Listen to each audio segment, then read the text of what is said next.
জানিস, এইসব কুকুর হলো জাতের কুকুর। তোর দেশি নেরি কুকুর নয়, খাস জার্মান শেফার্ড ডগ। মাতৃভাষা জার্মান, অল্প স্বল্প সংস্কৃত বোঝে। উত্তিষ্ঠিত বললে ওঠে, জাগ্রত বললে ঘেউ করে, প্রাপ্য বরান বললেই লাফিয়ে বিস্কুট ধরে। সংস্কৃতে এতটা পারদর্শী হওয়ার কারণ এই তো ভ্রাতা, তোমার শিক্ষার দৌড়। তুমি একজন নামকরা দর্শনের অধ্যাপক। তোমার ছাত্রছাত্রীরা সব মুড়ি মুড়কির মতন ডক্টরেট পায়, অথচ তুমিই জানো না সংস্কৃতের সঙ্গে জার্মানের কি সম্পর্ক। লজ্জা লজ্জা। আরক্ত বদনে আমার হাউ হাউ করিয়া ক্রন্দন মিশ্রিত হাস্য করিবার ইচ্ছা হইতেছে। জল মিশ্রিত দুগ্ধের ন্যায়, অথবা তিনতিরি বাড়িতে ভাসমান লচিকার ন্যায়। আমি পাশে বসেছিল, বড় মামা কানে কানে জিজ্ঞেস করলেন, দ্বিতীয়টা কি রে? এখন যেমন চলছে চালিয়ে যান। আমি পণ্ডিত মশাইকে জিজ্ঞেস করে পরে জানিয়ে দেব। এখন চালিয়ে যান, হেরে যাবেন না। ভোরবেলা বাড়ির বাগানে বাঁধানো বকুলতলায় বসে এইসব হচ্ছে। আর বড় মামার সবচেয়ে আদরের অ্যালসেশিয়ান কুন্তলা কখনো ছুটছে, কখনো বসছে। একটু পরেই আমরা চারজন মর্নিং ওয়াকে বেরোবো। তখন কুন্তলার গলায় একটা বাহারি বকলস আর খুব দামি চামড়ার তৈরি একটা বেল্ট পরানো হবে। বড় মামার হাত থাকবে খুব সুন্দর একটা ব্যাটন। মেজো মামা তখন আমাকে বলবেন, ওই দেখ ওই দেখ, লর্ড মাউন্ট ব্যাটন। বড় মামা হঠাৎ একটা সত্য কথা বললেন, দেখ মেজো, মর্নিং ওয়াকের চেয়ে মর্নিং স্লিপটা অনেক ভালো। ভোরের মিষ্টি ঘুম। সে কথাটা তো আমি আমার ছাত্র জীবন থেকে শুধু বলে আসছিলাম না, করেও আসছিলাম। হঠাৎ তোমারই মাথায় ঢুকলো মর্নিং ওয়াক। তার ঠেলায় শরীরটাই নষ্ট হয়ে যেতে বসেছে। জানো কলেজে আমার কি অবস্থা? থেকে থেকে হাই, বিরাট বিরাট হাই, হাতক চাপা যায়। তারপর ছেলেবেলা থেকে মা অভ্যেস করিয়েছিলেন, হাই তোলার সময় মুখের সামনে 2 আঙুলের টুসকি। সেই অভ্যেস রক্তে চলে গেছে। মনে থাকে না ক্লাসে পড়াচ্ছি, থেকে থেকে হাই তুলছি আর টাস টাস করে চুটকি মারছি। ছাত্রছাত্রীরা প্রথমে হাসাহাসি করত, এখন তারা সমবেত টুসকি মারে। ভেবে দেখো তোমার এই মর্নিং ওয়াকের জন্য আমার কি হেনস্থা। আমি একটা হেড অফ দ্য ডিপার্টমেন্ট। আরে ধুর, সবাই নিজের দুঃখটাকেই বড় করে দেখে। আমার কি হয়েছে শুনবি? আমি একজন বড় ডাক্তার। আপনারে বড় বলে বড় সেই নয়, লোকে যারে বড় বলে বড় সেই হয়। অন্য সময় হলে লেগে যেত ধুমধাম, মাসিমাকে ছুটে আসতে হতো সব ফেলে। বড় মামা এখন নিজের দুঃখের কথাটা বিনা বাধায় বলতে চান, তাই বললেন, বেশ, কোনটা বাদ দিয়ে দেব বল? ডাক্তার বাদ দিয়ে দিলে বড় থাকে, সেটা বেঠিক কিছু নয়। আমি তোর বড়। আর যদি বড় বাদ দিতে বলিস তাহলে থাকে ডাক্তার, সেটাও অসত্য নয়। এখন বল, কোনটা থাকবে কোনটা যাবে? বড়টা তুলে নাও, ডাক্তারটা থাক। বেশ, আমি একজন ডাক্তার। আমার কি লজ্জা। রোগীর বুকে স্টেথো বসিয়ে ঘুমিয়ে পড়েছি। ঝুঁকে দেখছিলাম, আমার মাথাটা সামনে ঝুঁকতে ঝুঁকতে রোগীর বুকে। মাথা আর স্টেথোস্কোপ দুটোই পড়ে রয়েছে বুকে। রোগীর আত্মীয় স্বজন ভাবছে কেস খুব সিরিয়াস।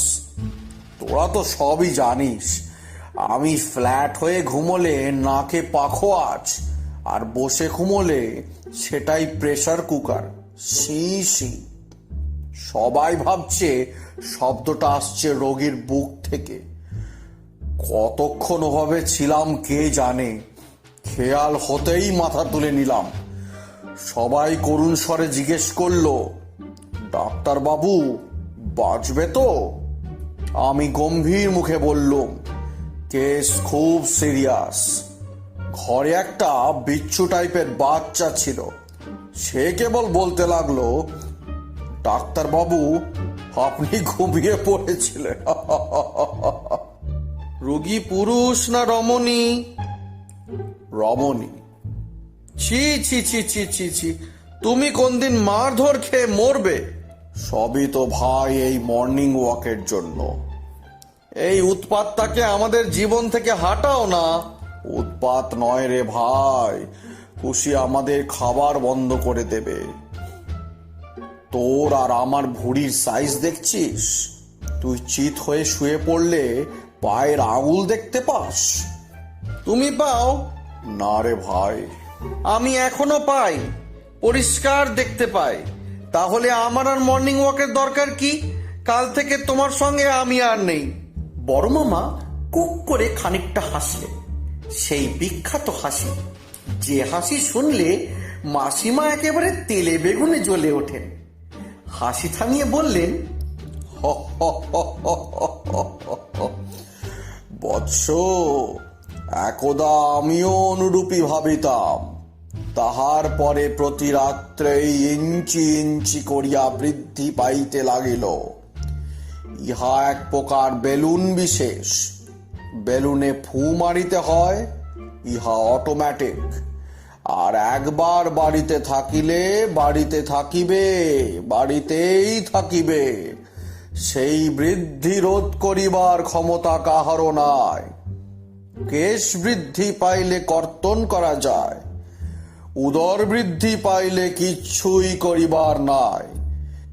আজ তুমি তোমার পদোদয় দেখতে পাইতেছ, অচিরেই আর দেখিতে পাইবে না। পেছন দিক থেকে মাসিমার গলা পেয়ে আমরা তিনজনেই চমকে উঠেছি। এই তোমাদের মর্নিং ওয়াক হচ্ছে? মর্নিং ওয়াক থেকে ইভিনিং ওয়াক সেটাও হবে না। যা হবে আমি জানি, স্লিপ ওয়াক। ঘুমিয়ে ঘুমিয়ে স্বপ্নে হাঁটবে। তোমাদের দুজনের এত কি কথা থাকে বলো তো? সেই কখন উঠেছ? সবাই বেরিয়ে ফিরেছে, তোমরা এখনো বেরোতেই পারলে না। খেলতে নামার আগে বড় বড় খেলোয়াড়রা কি করে জানো? Warm up. আমরা তাই করছি। বসে বসে ওয়ার্ম আপ? এরপর তো শুয়েই পড়বে। ও ঠিক বোঝাতে পারলে না। ওয়ার্ম আপ নয়, মোটিভেশন। মনকে দৃঢ় করছিলাম।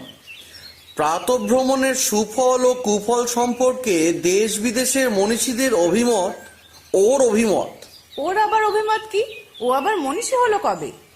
আহা, ও ডাক্তার তো, একজন নামকরা বড় ডাক্তার। কি যে বলিস! বড় কেন ভাই, আমি একজন সামান্য চিকিৎসক। কারো অভিমত শোনার প্রয়োজন নেই। আমার অভিমত শোনো। প্রাতঃভ্রমণের হাতে হাতে ফল, সুফল ও কুফল। করলে খেতে পাবে, না করলে উপবাস। মাছ, মাংস, ডিম, আইসক্রিম, ফুলকুলুচি, ছোলার ডাল, সেই বুঝে কাজ। এখানে বসে আড্ডা মেরে পুরুক করে 5 মিনিট ঘুরে আসবে, ও চালাকি চলবে না। পাক্কা 1 ঘন্টা জোরে জোরে হাঁটা, যতক্ষণ না নাভিশ্বাস বেরোচ্ছে। নাভিশ্বাস বলিস না বোন, ওটি বেরিয়ে গেলে ডেড বডি। বল হাঁসফাঁস। তোমাদের তো 2 পা হাঁটলেই হাঁসফাঁস। আমাকে বললেন, তুই কড়া নজর রাখবি, আমাকে রিপোর্ট দিবি। রোববারে রোববারে আমি ভুঁড়ি মাপবো, তখনই ধরা পড়ে যাবে। মাসিমা চলে যেতেই দুজনে বলা বলি করলেন খুব দুঃখের গলায়, দেখ ভাই, বোন ভালো, এত কড়া বোন কি ভালো? বরাত ভাই, সবই মানুষের বরাত। গঙ্গার ধারটা ভারী সুন্দর। বিশাল ঘাসে ঢাকা একটা মাঠ, বড় বড় গাছ, গাছের তলায় তলায় বাঁধানো বেদি। পাশ দিয়ে বয়ে চলেছে গঙ্গা। বাঁধা নৌকো, ভাসা নৌকো, বাঁশ থেকে বাঁশে টেনে বাঁধা জাল।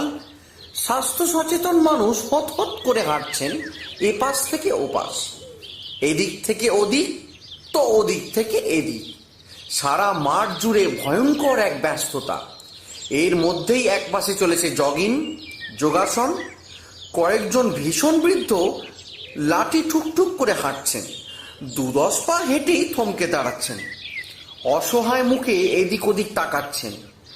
দৃষ্টি কমে এসেছে, দেখবার চেষ্টা করছেন সকালটা কেমন। পরস্পরের খবর নিচ্ছেন। পরিচিত জন নিত্যানন্দের ভয়ঙ্কর অবস্থা, 72 ঘন্টা না কাটলে কিছুই হবে না। বলাই যাবে না নিত্যানন্দ থাকবে কি যাবে। সঙ্গে সঙ্গে মন্তব্য, আর কি, আমাদেরও ডাক এলো বলেই লাঠি উঠিয়ে নবীন শক্তিতে দুজন দুদিকে হাঁটা দিলেন। বড় মামাকে অবশ্য হাঁটতে হচ্ছে না, কুন্তলা হিড় হিড় করে টানছে। বড় মামা টাল খেতে খেতে তার পেছনে চলেছেন। মেজো মামাকে দেখে মনে হচ্ছে মাঠে নয়, বাড়ির দোতলায় বারান্দায় দার্শনিক চিন্তা নিয়ে পায়চারি করছেন। মাঝে মাঝে দাঁড়াচ্ছেন, নিজের মনেই হাসছেন। এমন একটা জায়গা বেছেছেন যেদিকটা নির্জন।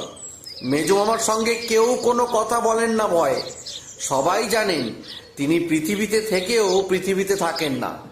আর বড় মামার সঙ্গে কে কথা বলবে? সর্বক্ষণ বিশাল একটা কুকুর হিড় হিড় করে টেনে নিয়ে চলেছে এদিক ওদিক থেকে এদিক। অনেকদিন পরে আজ বেড়াতে এসেছেন সমরবাবু, নামকরা ব্যক্তি। সারা জীবন ইউরোপেই কেটেছে। বৃদ্ধ বয়সে দেশ এমন টান মেরেছে যে সব ছেড়ে চলে এসেছেন। গঙ্গার ধারে পৈতৃক বাগান বাড়িটি অঢেল টাকায় মেরামত করে জাঁকিয়ে বসেছেন। নিরহংকারী, সদা হাস্যমুখ মানুষ। আমাকে খুব ভালোবাসেন। বড় মামার বিব্রত অবস্থা দেখে সমরবাবু বললেন, এটা তো একটা ট্রেন ডগ। অবশ্যই, ব্যারাকপুর স্কুল থেকে ট্রেনিং দিয়ে আনা। তাহলে এত কষ্ট করছেন কেন? বিলেতে সাহেবরাহ কুকুর নিয়ে বেরোয়, বেল টেল বাঁধে না। এ তো কুকুরের অপমান। বেল্ট খুলে দিন, মানুষের মতো স্বাধীনভাবে ঘুরতে দিন। যদি কামড়ে টামড়ে দেয়?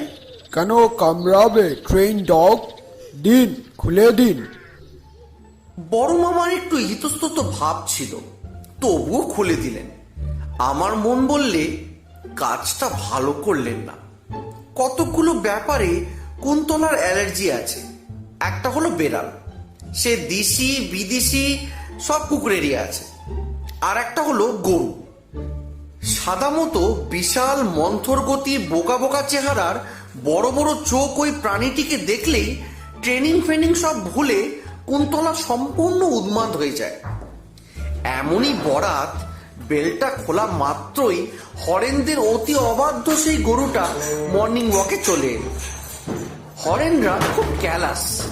বহুবার বলা হয়েছে ভোরবেলা ওকে মাঠে আসতে দিও না প্লিজ, অনেক অসুবিধে আছে, শোনো না। যেহেতু পার্টি করে সেহেতু সারা দেশ আইন কানুন সব যেন তার। দেড় চোখে বিশ্রীভাবে তাকিয়ে কর্কশ গলায় বলবে, কার অসুবিধে? কিসের অসুবিধে? আমারও গরুর মর্নিং ওয়াক করার রাইট আছে। ওই মাঠটা কারোর একার নয়। সেই পলিটিক্যাল গরুটি গদাই লস্করি চালে মাঠে ঢুকলো। আর সঙ্গে সঙ্গে কুন্তলা তার আদিমতায় ফিরে গিয়ে নেকড়ে বাঘের চেহারা নিল। এইবার পরপর যা হলো তার ধারা বিবরণী। লেজ উঠিয়ে 4 পা তুলে সারা মাঠে গরু ছুটছে গোল হয়ে। কুন্তলা তখন তার পেছনে, তখন তার সামনে। যখন সামনে তখন ঝুল কেটে ঘেউ ঘেউ করে তার দৌড়ের দিক পরিবর্তন করেই দিয়েই পেছন ছুটছে। বড় মামা একটা বেদির ওপর উঠে প্রবল উত্তেজনায় গরুর বদলে নিজেই চিৎকার করছেন, হেল্প হেল্প। খেয়াল নেই কুন্তলার বেলটা নিজের গলায় চড়িয়েছেন। মেজো মামার ধারে কাছে কোথাও নেই। মনে হচ্ছে গঙ্গার পাতা নেমে গেছেন। উত্তেজনা, বিপদ, দুর্যোগ, অশান্তি একেবারেই সহ্য করতে পারেন না। সঙ্গে সঙ্গে অম্বল, তারপরই মাথা ধরা। একজন যোগাসনের পর সমাসনে ছিলেন, গরু তাকে টপকে দিয়ে চলে গেল। ঝাঁপিয়ে গেল কুন্তলা। ভাগ্য ভালো, বুকের মাঝখানে গরুর পা দুটো পড়লেই প্রকৃত সব। দুজন বৃদ্ধের মধ্যে একজন চিৎপাত, লাঠিটা মাঝখানে, আর একজন বৃদ্ধ দূরে মোটামুটি নিরাপদ স্থানে দাঁড়িয়ে গরুর উপকারিতা ও কুকুরের অনুপকারিতা সম্পর্কে অনর্গল বকে চলেছেন। গরু বৈদিক প্রাণী, বেদের কোথাও কুত্তার উল্লেখ নেই। মহাভারতের একবার মাত্র উল্লেখ আছে, সেও আসল কুকুর নয়, ছদ্মবেশী ধর্ম। একটা বাচ্চা আত্মরক্ষার আর কোনো উপায় না দেখে তার সাথে খেলে চলেছে, আর তার বাবা একটা বেদির উপর দাঁড়িয়ে চিৎকার করে চলেছেন। ছুটে চলে আয় গাধা কোথাকার, ছুটে চলে আসতে পারছিস না? দেখছেন তো মেয়েটা ঘাবড়ে গেছে, মাঝ মাঠে চোখ ঢেকে দাঁড়িয়ে আছে। ঝট করে কোলে তুলে নিয়ে চলে আসুন না। আপনি আনুন না উপদেশ না দিয়ে। মেয়েটা তো আপনার। পরবকারের আবার আপনার তোমার কি? আমার তোমার আছে কোথা থেকে? কুন্তল গরু তাড়া করে এক মজার খেলা পেয়ে গেছে। কুন্তল বাচ্চা খুব ভালোবাসে। সে হাত পেয়ে মেয়েটার সামনে একটুখানি দাঁড়িয়ে মেয়েটার গলায় দুটো চুপচুপ করে চেপে দিল। মাঠের রোল উঠলো, খেয়ে ফেললে, খেয়ে ফেললে। বড় বাবা তার উপর গলা ছেড়িয়ে চিৎকার করছেন। খাচ্ছে না, খাচ্ছে না, চাটছে। সঙ্গে সঙ্গে মন্তব্য, কখনো চেটে খায়, কখনো খেয়ে চাটে। স্পট জগিং আর ওয়াকিং এখন রানিং, সব এলোপাতাড়ি ছুটছে। গরুটা এবার পাশে রাখা খানায় হুড়মুড় করে পড়ে গেল। কুন্তলা খানার পাশে দাঁড়িয়ে ঝুল কেটে কেটে ঘেউ ঘেউ করছে। এটা তার আদরের ডাক, যেন বলতে চাইছে, বোকা মেয়ে, আমি তো তোর সঙ্গে খেলা করছিলাম গাধা, এ তোকে খানায় পড়ে যেতে বলেছিল।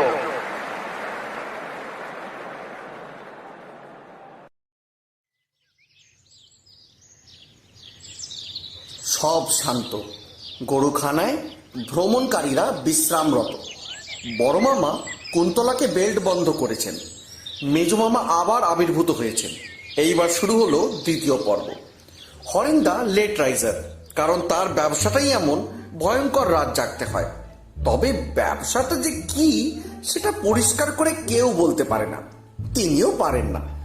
ঠেলে ঠেলে ঘুম থেকে তোলা হয়েছে। সকালে তার মুখটা বেশ আদুরে আদুরে দেখায়। তার মুখের কনস্ট্রাকশনটা অবিকল চালতার মতন। ভগবান এক পিস চালতা গাছ থেকে পেড়ে এনে এক টুকরো হোস পাইপ ফিট করে ধরে সেটে দিয়েছেন। তিনি খানার ধারে দাঁড়িয়ে জনে জনে প্রশ্ন করতে লাগলেন, কি করে হলো? কেমন করে হলো? মাতাল নাই তো মাঝরাতে এটার মধ্যে পড়ে। পরশু যেমন রতন পড়েছিল। এই গরুটা আমাকে পাগল করে ছাড়বে। এই সেদিনই দাঁড়িয়ে পাত কুয়োতে পড়েছিল, দমকল করতে হলো। এর চেয়ে একটা গাধা পোষা ভালো ছিল। বড়মামা আবার আগ বাড়িয়ে বললেন, I am very sorry Horen. হরেন্দা তীব্র প্রতিবাদ করে বললেন, না না ডাক্তারবাবু, এইরকম একটা গরুর মতন গরুর জন্য আপনাকে সরি হওয়ার কোনো দরকার নেই। জনতা বললেন, ডাক্তারবাবুর কুকুর তাড়া করে ফেলে দিয়েছে। হরেন্দা বললেন, হতেই পারে না। ওই কুকুর আমি নিউ আলিপুরের কেজরিওয়ালদের বাড়ি থেকে বাচ্চা অবস্থায় এনে ডাক্তারবাবুকে দিয়েছি। ওর বংশ তালিকা শুনলে সবাই মাথায় হাত দিয়ে প্রণাম করবে।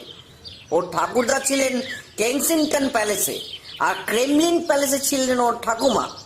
এ কুকুর সে কুকুর নয় গো দাদা। একজন বললেন, তাহলে পড়লো কি করে? হরেন্দা বিপ্লবীর মতন বললেন, স্বভাবে পড়েছে। মানুষ নিজের ভাগ্য নিজে তৈরি করে। ও থাক পড়ে, যখন ইচ্ছা হবে তখন উঠে আসবে। আমার এখনো 2 ঘন্টা ঘুম বাকি, আমি চললাম। Health is wealth. এই বেটা গরু আমার ওয়েলথ নয়। হরেন্দা চলে যাবার দিকে তাকিয়ে গুঞ্জন উঠল, যা বাবা। বড় মামা পরাণের দিকে তাকিয়ে শুধু ভিজে সপসপে বড় মামা বাড়ির উঠোনে দাঁড়িয়ে, অদূরে কুন্তলা বসে আধ হাত জিভ বার করে হ্যাঁ হ্যাঁ করছে। মেজো মামা যথেষ্ট দূরে, সামনে গম্ভীর মুখে মাসিমা। মেজো মামা মিনমিন করে বললেন, বিশ্বাস কর, আমি কিচ্ছু করিনি, একেবারে ইনোসেন্ট। মাসিমার এক ধমক, চুপ! মর্নিং ওয়াক করতে গিয়েছিলে না জলে ডুবতে? বড় মামা মিনমিন করে বললেন, আমি কিন্তু কিছু করিনি কুন্তলা। চুপ! মর্নিং ওয়াক বন্ধ, কাল থেকে ডন বৈঠক। মেজো মামা বললেন, 500 টাকা দিয়ে এসেছে, কেন? গোমাতার পুজো। টাকা খোলাম খুচি? আজ থেকে 1 মাস তোমাদের দুজনেরই কফি বন্ধ।